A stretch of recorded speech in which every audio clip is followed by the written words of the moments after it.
우리 하나님 말씀 민수기 11장 1절에서 15절까지 말씀입니다. 민수기 11장 1절에서 15절까지 말씀입니다. 말씀을 교독해서 읽도록 하겠습니다.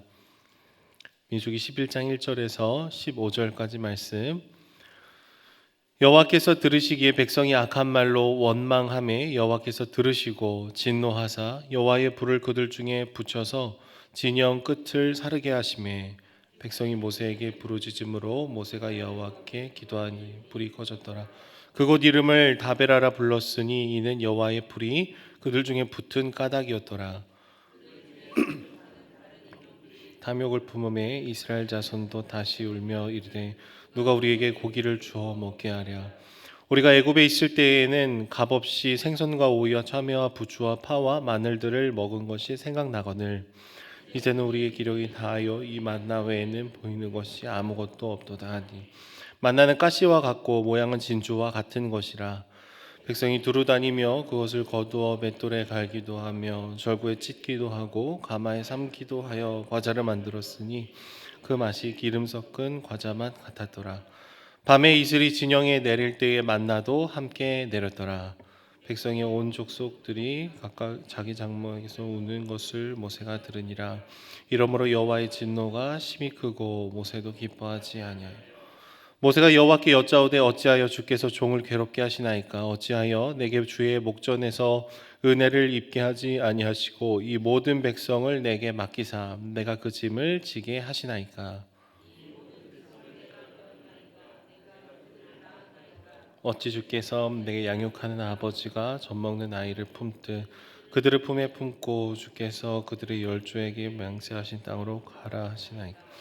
이 모든 백성에게 줄 고기를 내가 어디서 얻으리이까. 그들이 나를 향하여 울며 이르되 우리에게 고기를 주어 먹게 하라 하온즉 중하여 나 혼자는 이 모든 백성을 감당할 수 없나이다. 주께서 내게 이같이 행하실진대 구하옵나니 내게 은혜를 베푸사 즉시 나를 죽여 내가 고난 당함을 내가 보지 않게 하옵소서. 아멘. 여러분, 사람은 익숙함에 속아서 감사함을 잊어버리기가 참 쉬운 존재인 것 같습니다. 아무리 소중해도요, 무엇인가가 지속이 되고 반복이 되면은 우리는 그것에 대한 감격과 감사를 잃어버리고 이것을 당연하게 여기기 시작을 합니다. 그러면서 스물스물 불평과 불만이 나오게 되는 것이죠. 부모님의 사랑이 그러합니다. 부모님은 늘 그 자리에 계실 것 같아서 그 사랑을 받아 누리는 것이 굉장히 당연해지는 순간들이 있지요. 근데 나중에 되어서야 그 사랑의 깊이를 더 알게 됩니다. 내가 부모가 된 후에야 그 사랑의 깊이를 알게 되고 또 부모님이 연로하셔서 이제 건강이 좋아지지 않으시는 여러 과정들을 통해서 그 사무치게 그리워하는 것이 무엇인지를 더 깊이 알게 되는 것이죠. 그렇게 우리는요, 가만히 있으면 기억해내지 않으면은 우리 삶에 참으로 소중한 것들의 의미를 제대로 기억하지 못하면서 살아갈 수 있다라는 거예요. 여러분, 오늘 말씀 본문에 이스라엘 백성들도 그러하였습니다. 하나님의 은혜로 출애굽을 했지만 이 가나안 땅으로 들어가는 여러 과정들 속에 그들과 하나님 사이에 남아 있었던 이 감정들은 불평과 불만이 굉장히 많았습니다. 1절부터 3절까지는 다베라라고 불리는 곳에서 불평을 하고요. 4절 뒷부분에서는 히브로 핫다와에서 불평을 하고 불만을 합니다. 그러니까 애굽에서 노예로 생활하고 신음하고 고통스러워했던 것을 잊어버린 채 그때는 참 먹을 거는 부족한 게 없었는데 그때는 뭐 공짜로 이런 것들 다 누릴 수 있었는데 이런 그리움에 이르는 지경까지 이르게 되는 것이죠. 그러자 하나님은요, 오늘 말씀에서 즉각적인 심판을 하시는 모습을 보입니다. 진노를 하시고 여호와의 불을 보내셨다라고 얘기를 하죠. 두 가지를 저희가 기억을 해야 되는데요. 출애굽을 한 직후에는 이스라엘 백성들이 불평하고 불만을 해도요, 하나님께서 그들을 어루고 달래주셨던 그런 감이 있었던 것을 보게 됩니다. 그런데 민수기에서는 불평하고 불만을 할 때 하나님께서 때로는 이렇게 심판을 조금 더 빠르게 가져오시는 내용들을 보여주시죠. 왜냐하면 그들이 불평했던 내용들이 조금씩 다른데요. 처음에 출애굽을 한 직후에 이스라엘 백성들이 불평하는 것들은 이 상황에 대한 불평입니다. 너무 힘들고 어렵습니다라는 이 어려움을 토로하는 수준에 이르게 됩니다. 그런데 민수기에 나타나 있는 이스라엘 백성들의 불평 불만은요, 원망할 대상을 굉장히 구체적으로 찾아 나서고 있어요. 그러니까 내 삶을 굉장히 힘들게 만든 그 당사자가 누구냐라고 얘기를 하는 것이죠. 4절 말씀을 보시면은 누가 우리에게 고기를 주어 먹게 하랴. 이 누가라는 표현이 이 민수기의 불평 가운데는 많이 담겨 있다라는 것이죠. 나를 굉장히 힘들게 하고 고기를 먹지 못하게 하고 풍족하지 못하게 만든 그 사람이 누구입니까? 그 상대방이 누구입니까? 하나님을 향해서 굉장히 원망과 저주를 쏟아내는 태도를 보이고 있다라는 거예요. 그리고 그들은 과거의 기억을 조금씩 조작을 하기 시작을 하죠. 애굽에 있을 때 생선과 오이와 참외와 부추와 파와 마늘을 먹은 것은 사실일 수 있겠습니다. 그런데 값없이 먹었다라고 오늘 말씀에 얘기하고 있는데, 여러분 이스라엘 백성들의 애굽에서 정말 값없이 이런 음식들을 먹었습니까? 아니죠. 그들은 노예였습니다. 노역을 감당하고 하루 종일 매맞고 자신의 삶을 녹여내서 노동을 다 한 다음에 그 다음에 주어졌던 음식들이었다라는 거예요. 값없이 이런 음식들을 손에 쥐은 적이 없었을 것입니다. 근데 지금 와서 이 애굽을 다시 그리워하는 상황 가운데 과거의 그런 경험들을 미화시키고 오늘 주어진 내 삶을 굉장히 부정적으로 바라보는 이 잘못된 습관들이 주어지게 되는 것이죠. 하나님이 이미 내려주신 많은 것들에 대한 감사를 잃어버리게 되자 그들은 애굽을 그리워하기 시작을 합니다. 그리고 여러 가지 음식의 종류들을 나열하면서 누가 우리에게 이런 음식을 줄 수 있냐라고 얘기를 함과 동시에 하나님께서 매일 내려주셨던 이 만나를 굉장히 가볍게 여기고 하찮게 여기는 내용들이 오늘 말씀의 본문에 나오는 것이죠. 내 눈에 보이는 것이 만나밖에 없다. 만나밖에 없다. 여러분 처음 만나가 내렸을 때는 정말 놀라운 경험이었을 것입니다. 하나님께서 내 삶을 인도해 주시는구나. 우리를 보고 계시는구나. 우리의 필요를 아시는구나. 그런 감격이었을 거예요. 그런데 먹다 보니까 지치고 먹다 보니까 반복이 되니까 이제 감사를 잃어버리는 것이죠. 여러분 이스라엘 백성들의 불평은 계속해서 심해지고 있습니다. 굉장히 구체적이어지고 있습니다. 그리고 이러한 삶에 대한 태도는요, 모세라는 영적인 지도자를 깊이 좌절을 시키게 만들더라라는 거예요. 오늘 말씀에 모세가 뭐라고 얘기합니까? 주님 그냥 나를 죽여주십시오. 그냥 죽여주십시오. 내가 이 불평과 불만이 가득한 이 사람들을 어떻게 품에 안고 그 약속의 땅까지 내가 들어갈 수 있겠습니까? 그냥 나를 죽여주십시오. 그게 더 좋겠습니다라는 고백을 하고 있다라는 거예요. 여러분 불평과 불만은 겹겹이 우리의 삶에 쌓여가는 특징이 있습니다. 그리고 어떤 임계점을 지나가게 되면은 그 모든 것을 다 와르르 무너뜨리는 모습들을 보이는 것이죠. 여러분 모세의 마음은 지금 겹겹이 불평과 불만과 원망의 소리를 들으면서 겹겹이 마음이 쌓여가다가 와르르 무너지는 이 현장을 저희가 보고 있다라는 거예요. 그리고 끊임없는 불평과 불만의 근본적인 원인은 무엇입니까? 하나님께서 내 인생의 주인이 아니라 하나님이 내 인생의 조력자처럼 여겨질 때 우리는 불평과 불만을 시작을 합니다. 내가 지금 당신 말 듣고 이 출애굽을 했는데 애굽보다 형편이 안 좋으면 이게 어떻게 된 겁니까? 라는 이 불평 속에는요, 하나님은 온데간데 없습니다. 하나님은 우리의 마음의 보좌에서 진작에 내려오셨어요.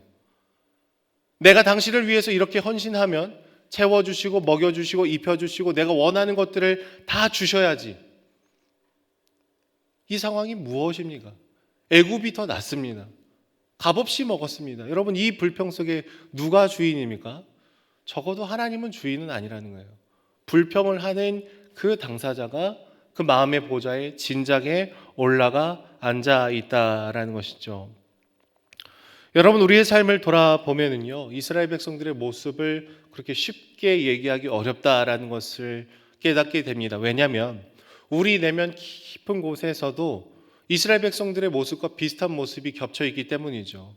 하나님만 믿으며 출애굽하여 구원을 받았으면서도 우리는 여전히 우리 내면에 숨어 있는 이 섞여 사는 이방 민족들의 가치관들이 우리를 뒤흔들어 놓을 때가 있습니다. 예수 그리스도의 죽으심으로 또 다시 살아나심으로 우리가 구원을 받고 새로운 생명을 얻었다라는 것은 너무 감사한 일이었습니다. 그런데 이 감사가 반복이 되고 지속이 되다 보면은 내가 구원을 받은 것은 이미 당연한 것이고 따놓은 것이고 이제 우리 삶의 현실에서 주어지게 되는 여러 힘듦, 아픔, 이 고통의 문제들을 주님께서 당장에 해결해 주지 않으면은 주님, 내가 당신을 믿고 이 걸음을 걸어왔는데 내가 왜 이렇게 힘들어야 됩니까? 우리는 이런 결핍을 찾아내기 시작하더라라는 거예요. 금세 불평하고 신속하게 불만의 말을 표출한다면 여러분, 우리는 그 순간 우리 마음의 보좌에 하나님을 정말로 그 보좌에 올려드리고 있는지, 아니면 상황이 바뀔 때마다 내가 조금 힘들고 지칠 때마다 내가 그 자리에 대신 올라가서 하나님을 그 피고석에 세우지는 않는지 우리는 우리의 마음의 중심을 돌아봐야 되는 것이죠. 그냥 도덕적으로 불평하지 맙시다, 불만하지 맙시다, 이게 아니라 습관적인 불평과 불만은 하나님을 향한 반역이라는 거예요. 오늘 말씀에 주님께서 신속하게 심판을 하셨듯이, 그리고 모세의 마음이 철저히 무너져 내려서 주님, 그냥 내 생명을 지금 가져가 주십시오, 그게 더 낫겠습니다라고 얘기하듯이 하나님을 반역하는 마음의 중심이 있다라는 것이죠. 주 안에 사랑하는 여러분, 우리의 내면을 깊이 돌아보면서 우리의 삶을 다시 거꾸로 돌이키는 삶을 살아가시기를 소망합니다. 여전히 불평과 불만이 나올 수 있는 상황 가운데 우리가 놓일 수 있겠지만, 우리가 이 이스라엘 백성들과 전혀 다른 길을 걸어갈 수 있는 유일한 방법은 감사예요. 감사를 고백하는 것. 그냥 긍정적으로 살자고 말씀드리는 것이 아니라 어디에서 감사를 찾아야 되는 것입니까? 하나님이 이미 우리 삶에 베풀어 주신 것들의 참된 의미를 희석시키지 말고 그대로 다시금 바라보자라는 거예요. 만나를 내려주고 계시고 동행하고 계시고 이스라엘 백성들을 그 10가지의 그 기적들을 통해서 인도해 주셨던 주님의 그 놀라우신 섭리를 다시금 있는 그대로 바라보자라는 것이죠. 여러분, 감사를 고백할 때 우리는 다시금 하나님의 손길을 기억하게 됩니다. 하나님께서 내 삶을 붙들고 계시다라는 것을 굉장히 적극적으로 고백을 할 때 불평과 불만의 그 감정들이 씻겨 나가게 되는 것이죠. 최근에 저희 가정에 타던 차가 폐차를 했던 적이 있습니다. 냉각수가 새는 것을 모르고 열심히 이렇게 다니다 보니까 하얀색 연기가 나는 거예요. 저희 아내가 그 차를 타고 있는데, 여보 오늘 안개가 낀 것 같아 막 그러더라고요. 엔진에서 연기가 나는 건데 잘 모르니까 나중에 보니까 이 차가 막 불이 나려고 하더라고요. 그래서 차가 시동이 꺼지고 우리 그 화성시청 옆에 그 터널 있지 않습니까? 거기서 차가 멈췄어요. 그래서 저희 아내가 전화 와서 제게 급하게 가봤더니 차가 막 연기가 나고 있고 멈춰 있습니다. 119에서 와서 그 엔진에 막 물을 뿌리셨어요. 카센터로 가지고 갔습니다. 살아날 수 있겠습니까? 여쭤봤더니 카센터 집사님이 운명하셨습니다 그러더라고요. 과열돼서 엔진이 이게 피스톤 운동을 해야 되는데 이게 다 틀어진 거예요. 너무 그 온도가 높으니까. 그러니까 요거를 이 온도를 냉각수가 식혀줘야 되는데 식혀주지 못하는 게 다 틀어져서 그냥 이 중고차 값보다 비싼 엔진을 바꾸실지 아닐지 그래서 이제 폐차를 하게 됐는데, 여러분, 우리의 내면도 그렇다라는 거예요. 불평과 불만과 힘듦과 어려움으로 우리 내면을 막 뜨겁게 달구게 되면은요, 여러분, 그대로 가면 우리의 인격이 뒤틀어지고 작은 것 하나에도 막 쉽지 않은 얘기들을 하게 됩니다. 은혜로, 감사로 냉각수처럼 우리의 내면을 다시금 비워내고, 어려운 중에서도 주님께서 내게 말씀하시고 어려운 중에서도 주님께서 나와 동행하신다라는 것을 구체적으로 고백하고 찬양하고 은혜를 기억하면서 나아갈 때, 여러분, 우리는 우리의 그 불평과 불만의 본성을 뛰어넘어서 온전한 기능을 할 수 있는 존재로 서 있을 수 있다라는 것이죠. 오늘 이 새벽에 기도하시면서 먼저 감사로 나갈 수 있었으면 좋겠어요. 하나님, 여전히 내 삶은 힘들고 어렵고 해결되지 않는 기도의 제목들이 수도 없이 많지만, 그러나 주님 여전히 살아계셔서 그 만나를 내게 내려주시고 나와 동행하셨던 것을 기억합니다. 이것을 구체적으로 고백하며 나아갈 때요, 우리는 이 이스라엘 백성들과는 완전히 다른 삶을 살아갈 수 있는 것이죠. 불평과 불만과 힘듦과 어려움을 넘어서서 오늘 이미 행하신 주님의 손길을 발견하는 은혜의 이 새벽의 시간이 되시기를 축복합니다. 기도하겠습니다. 사랑의 주님, 감사합니다. 늘 불평과 불만을 앞세우며 감사를 잃어버리는 저희들임에도 불구하고 인내하시고 기다려주시고 주님의 사랑으로 우리에게 시간을 허락하여 주시니 주님 감사합니다. 이스라엘 백성들의 모습을 보며 우리의 모습을 발견합니다. 그러나 주님, 이미 우리 삶에 행하여 주신 놀라운 역사를 바라보며 우리 삶을 다시금 주님 앞에 올려드릴 수 있도록 주님 붙들어 주시옵소서. 불평할 때마다 내가 주님께 반역을 했던 자임을 고백하며 감사하며 주님을 높이기를 원하오니 우리의 왕이 되어 주시옵소서. 감사드리며 예수님의 이름으로 기도드립니다. 아멘.